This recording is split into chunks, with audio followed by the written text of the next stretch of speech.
Hello students of class 12. Welcome back once again to Indrani Ma'am's biology class. Today we will start from the structure of a spermatozoa or the structure of a sperm. Now the structure of a sperm, it consists basically of four parts: head, neck, middle piece and tail, which is enveloped by a plasma membrane. You have to draw and label the structure of a typical sperm. Now head, how it is an enlarged end of a sperm and it contains a large haploid nucleus that is body and that is capped by an acrosome. The acrosome contains hydrolytic enzymes which help in dissolving the membranes of the ovum during the process of fertilization. Next part is the neck.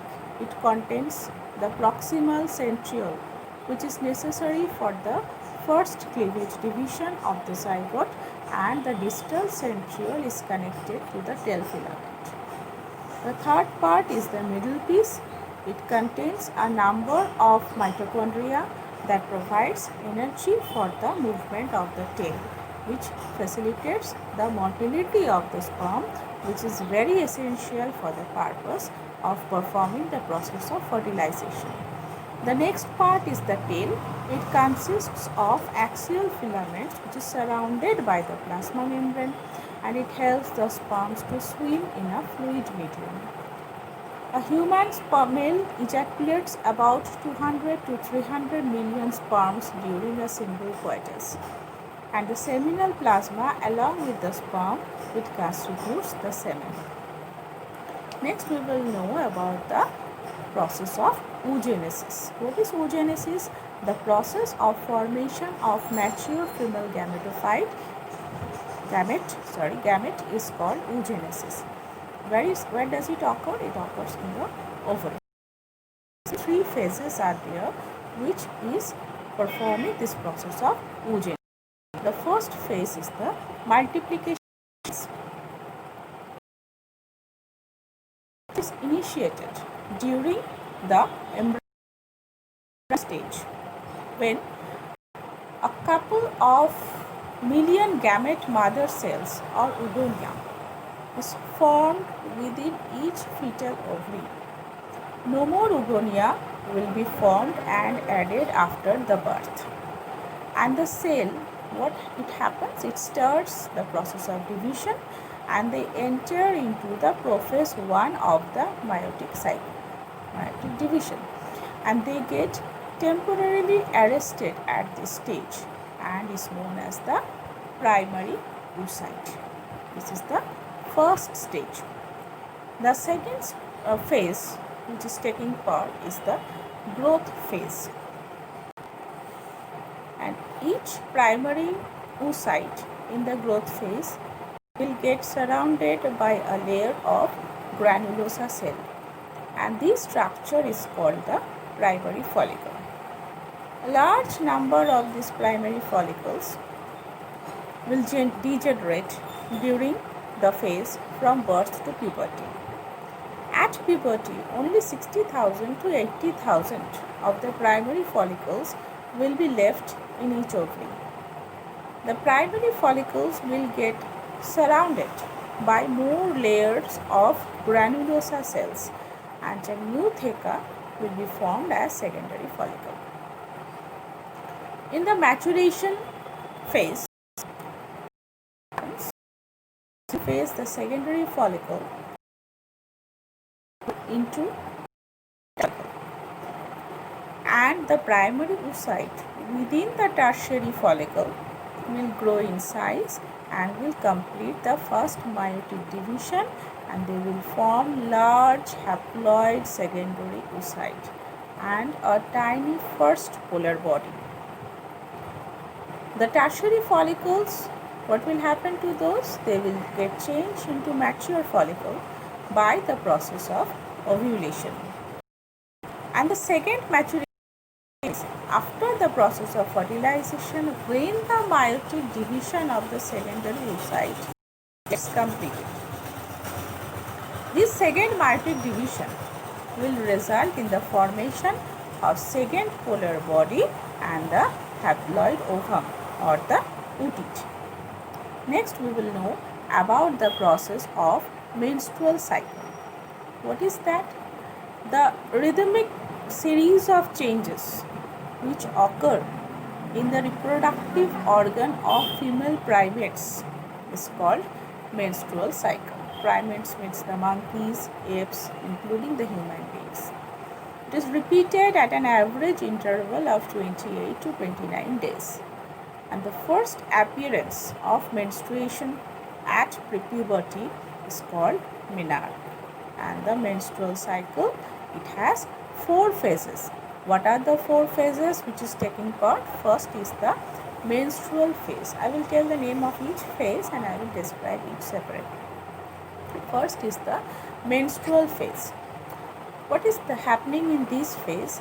The soft tissue of the endometrial lining of the uterus, it disintegrates and cause bleeding. And the unfertilized egg and the soft tissues are discharged along with that, which lasts for 3 to 5 days. The next phase is the follicular phase or the proliferative phase. The primary follicles in this phase in the ovary, they grow and they become fully mature Graafian follicle. The endometrium of the uterus is regenerated due to the secretion of the luteinizing hormone and the follicle stimulating hormone from the pituitary ovary and the ovarian hormone known as estrogen. This phase lasts about 20 days. The third phase is the ovulatory phase. The rapid hormone induces the rupture of the Graafian follicle, thereby leading to the process of ovulation or release of ovum. And this ovulatory phase lasts for only about 48 hours. Next is the luteal phase or the secretory phase. What happens during this phase? In this phase, the ruptured follicle changes into the corpus luteum in the ovary and it begins to secrete the hormone progesterone. Okay, and the endometrium is further. Their glands secrete a fluid in uterus. If the fertilized during this time, the corpus luteum undergoes regeneration and this causes disintegration of the endometrium leading to menstruation. Estrogen and progesterone are two hormones, the level of which rises during this phase, and basically the luteal or the secretory phase lasts only for 1 day. During pregnancy, all the events of the menstrual cycle stop and there is no menstruation, and the menstrual cycle permanently stops at females at around the age of 50 years, and this process or the period at which this menstruation stops is known as the menopause. You know about the process of fertilization. The process by which a sperm, that is the male gamete, fuses with the ovum or the female gamete is called fertilization. During the coitus, the semen is released by the penis into the vagina. This process is known as insemination. The motile sperms, the sperms are motile, that is movable. The motile sperms swim rapidly through the cervix and they enter into the uterus and reach the ampullary isthmic junction of the oviduct. If you have a book, you can go along with the picture, then it will be more easy for you to understand. The sperm, what happens? It comes in contact with the zona pellucida layer of the ovum and induces the chain to block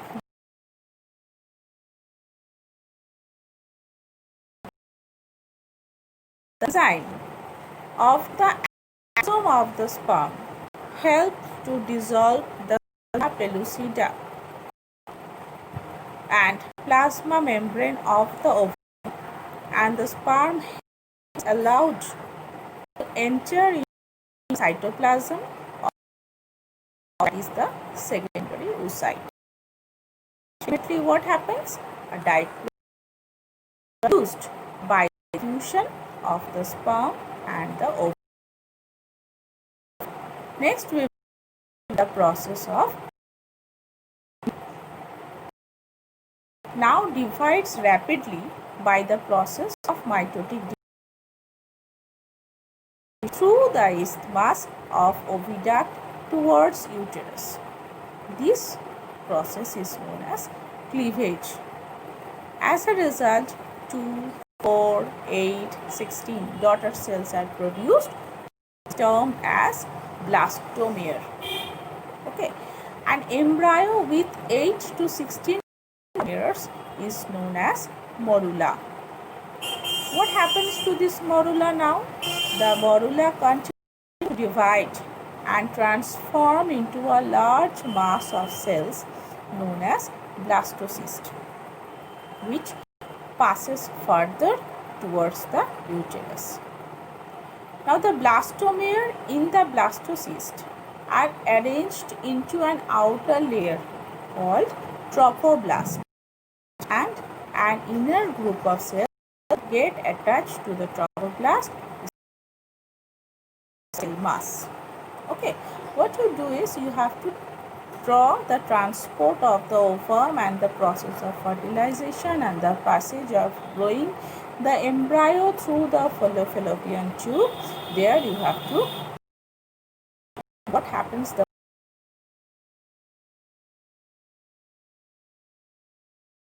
then 4 cell nucleus, morula, trophoblast, and then the inner cell mass, and ultimately the implant.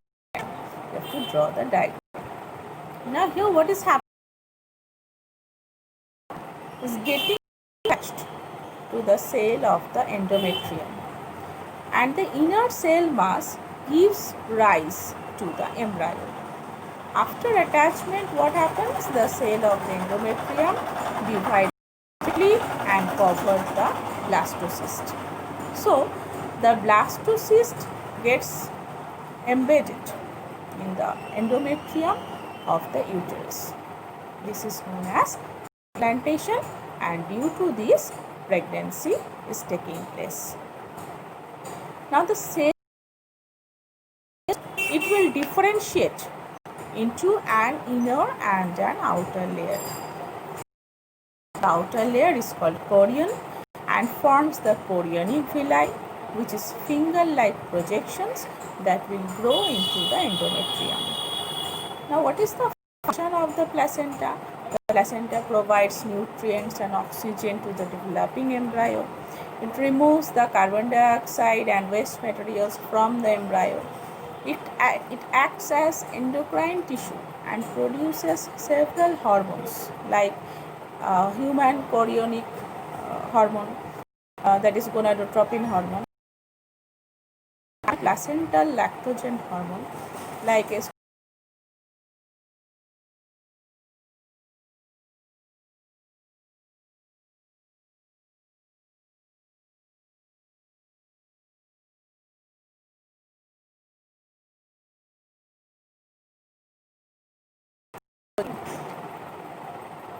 the inner cell mass of blastocyst will develop into 3 layers.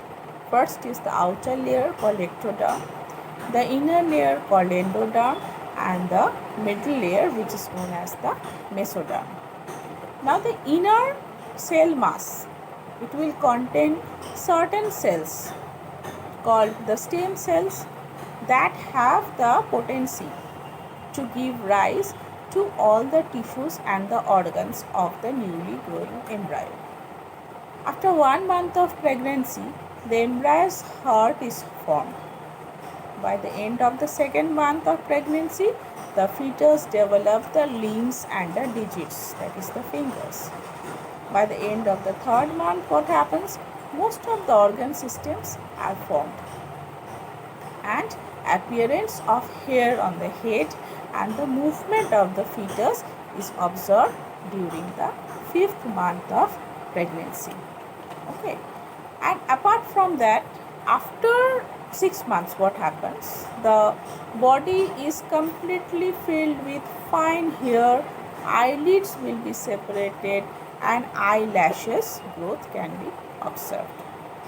By the end of 9 months of pregnancy, the fetus will be completely developed and ready for its delivery.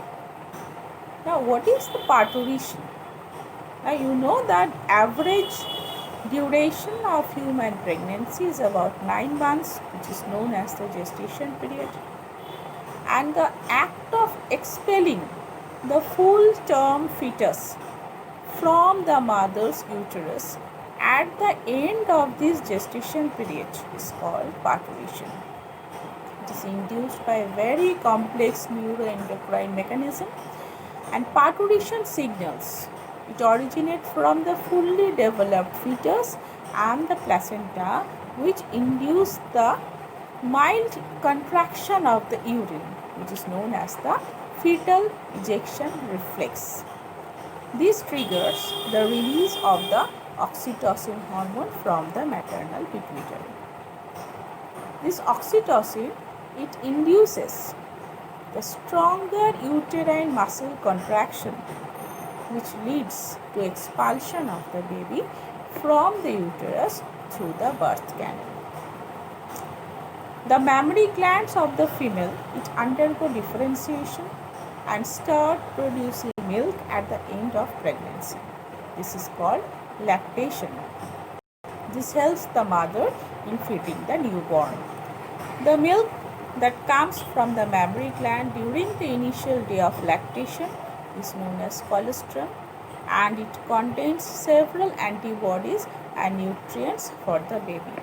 So it is very essential to provide the baby the first milk which comes from the mother's mammary glands, because it contains essential nutrients for the baby. So the breastfeeding is recommended by the doctors for bringing up a healthy baby. So this is all about the chapter. Read properly. We will start with the next chapter in our next class. Thank you.